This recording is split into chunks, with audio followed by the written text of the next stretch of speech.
So I want to address this thing for the adolescence crisis as part of the contributing factors to the school unrest. And as a matter of understanding, adolescence crisis is a normal but intense phase of growth that typically happens between the age of 10 to 19, and it's marked by profound physical, psychological, and social changes within the adolescence. And it's primarily marked by identity crisis. And the identity crisis is a quest by the adolescents to define their personal values and independence.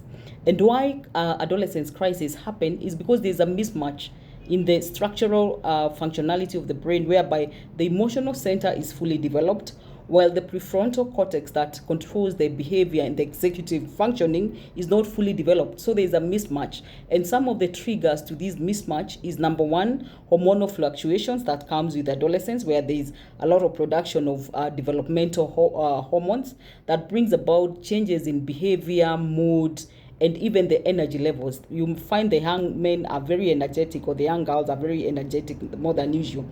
The other thing that can trigger this, of course, is exploration. They want to explore their world.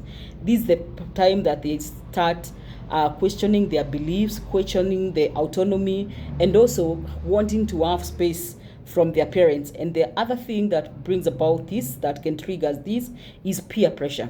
This is the time they want to conform with their peers, and their peers' opinion is what matters, nobody else.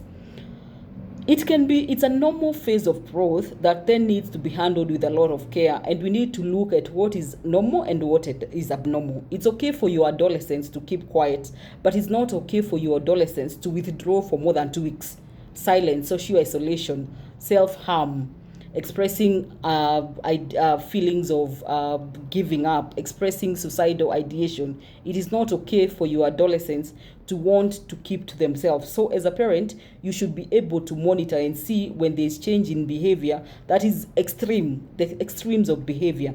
And part of how we should deal with them, number one, is to increase connectedness. What do I mean? I mean that we need to have more family time with your children. Have discussions so that you discuss, find out how they are feeling, find out their challenges, find out what they are going through in school, find out what are the challenging areas of their life.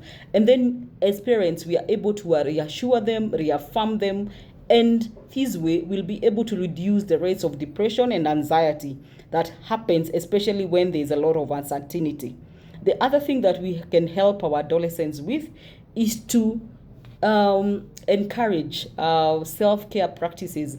Make sure that they sleep enough, they eat well enough, they reduce the screen time, they reduce the influence that the internet is having on them. Control the screen time. Let there be time for everything. And once we do that, let them go there out and play, because playing by itself can be able to make them develop and also ease their anxiety levels. So let them be out there, actively involved. They sleep well, they eat well, they do things that they enjoy doing that is not screen involved. They can read a book, they can discuss with their friends. All those things are encouraged. And of course, we have to be with our children spiritually.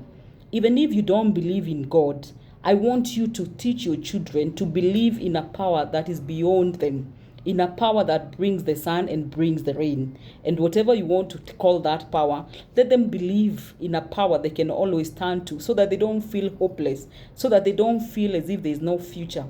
And lastly, as parents, as we are dealing with our issues at home, let's remember that what happens at homes can either break or make your children. So in every decision that we make, let's make decisions that can make our children. And this way, we'll have less challenges with our children, and life will be easier for them when they don't have to go to school carrying the burdens of things that are happening at home, carrying the burdens of what is happening with the society, carrying bad coping skills that they are happening in the society.